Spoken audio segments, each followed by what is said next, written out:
Hello, welcome to the Kentucky Valley Educational Co-op's The Holler. I am Stephanie Kidd and I'm here today to discuss Students with Learning Disabilities in Mathematics Part 3. In this video we will discuss some characteristics that students have, such as difficulty representing math concepts mentally, difficulty with sequencing and how this affects our students, and last we're going to discuss slow recall and basic facts. Basically we're going to talk about mental math. Now, what is difficulty representing math concepts mentally? As teachers, we refer to this as mental math and is a major component of our students' toolkit. This is associated with how a student does computations, both through conceptual understanding of a problem, problem solving, if the student's able to recognize numbers of objects, see patterns, the ability to subitize. This builds in to addition, subtraction, multiplication, and division. Students need to understand the inclusion of a number, such as 5. 5 is 5 and 0, 1 and 4, 2 and 3. Mental math allows students to quickly approach problems, sometimes in a different way, to solve the problem and provide an answer. Fluency is not always fast. It's how many ways do I have to approach that problem and can explain that problem. These are the students that seem to answer a question quickly with very little wait time.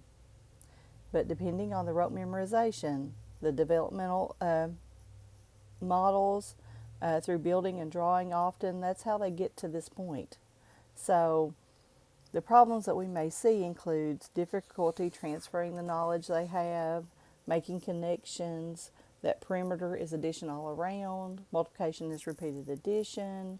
A student may have difficulty with maintaining precision during the practices. Their handwriting may be very slow, may be hard to read. They may forget what they're saying or doing in the middle of a problem.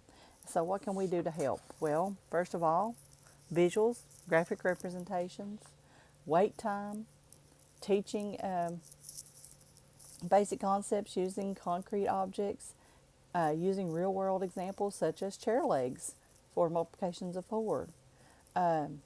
Use cooperative math problem solving activities. Have students work together often. Give opportunities to connect math to things they already know. Teach the basic facts. Teach math rules. Teach the talking skills that they need to get through a problem. Also, practice sub-skills at stations through games. Students love games, so therefore they're going to work very hard to get through those. Teach math in more than one way. That's important for our students. Now, difficulty with sequencing. There are a number of reasons why people have difficulty with sequence. First of all, they don't think in sequencing. Their normal way of thinking may be circular. It may be tangent. Therefore, a person who does not naturally think in sequence and order has difficulty learning that way. They often do not know that there is a sequential process. They can't remember the steps. They don't see patterns. They don't pay attention to the steps that's needed. They want to skip them. Another reason that a person uses that has problems with sequencing is their ability to pay attention. So they sometimes miss steps. Another reason is that their mind's working too fast. ADD students, ADHD students, they combine sequencing and problems. They skip the steps, those kind of things. A person who thinks differently may not present the problem the way that you're thinking about and may leave out a piece of it. It's more difficult for them to follow through the steps. They either skip, add, or, they don't even recognize it. Many everyday activities that use this processing and decision making, and so we have to get in there and talk to them about how they do that processing. Graphic organizers is a great way for this. Sentence structure is a problem for our students too who have problems with sequencing. They have a lot of problems with grammar and those kind of things.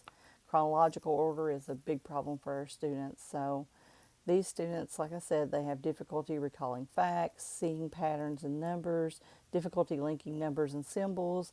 They have difficulty with number sense, trouble with telling time or how long time actually is. Individuals can improve their sequencing in a number of ways. First, they need to know a process, and it's not necessarily wrong or bad that they think this way, but there is a process for them to follow. Like I said, graphic organizers is a good way to keep them going with this. They need to understand that they do have difficulty with sequencing, and therefore they need to ask if there's a sequential order to something. Make sure that they have a diagram to follow, make sure they have charts, they have mnemonics, they have visual or auditory cues that they look for. They practice exercising using the sequential orders of things. And when students have larger steps, that those steps are broken down. They're actually taught to them in each individual step, and then they move on. That's a big thing for our students, is making sure we break that down. Students can develop these skills using it by working through simple steps until they've mastered them, and then moving on to the next and more complex ones. These students need to avoid creating more math anxiety. We tend to do that to our students. We need to teach more than one way to solve the problem, build on the students' already existing knowledge, understand the errors, and then give feedback. And feedback needs to be encouraging feedback. So keep that in mind. You find a way. And never settle for wrong answers. Correct with compassion. That's another thing that we need to make sure that we're doing all the time is if they're having trouble, correct with compassion. Let them know that you care. That helps with stopping that anxiety and understanding that if I make a mistake, I'm learning from it. Now, demonstrate slow or inaccurate recall of basic facts. Well, automatic recall of basic facts goes back to that fluency. And like I said, fluency is not fast. Fluency is a deeper understanding of that concept. And being able to verbally tell that, being able to find another strategy, those kind of things. It's important that our students have number sense, that they've built these things several times, they've worked through them, they can see them, they can discuss how it's moving through. So giving them number sense for each problem that they're starting with, especially those basic facts. And building on that 10 frame if they're doing basic facts, so that's really important. And not always just doing the problem as in, if you've got an add-in answer. Sometimes you have the answer and you're building the add-ins. So that's important for them too. We want to do that for them.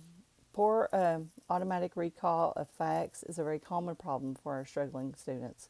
And one factor behind these difficulties may be that it's the math instruction. We need to make sure that we're really embedding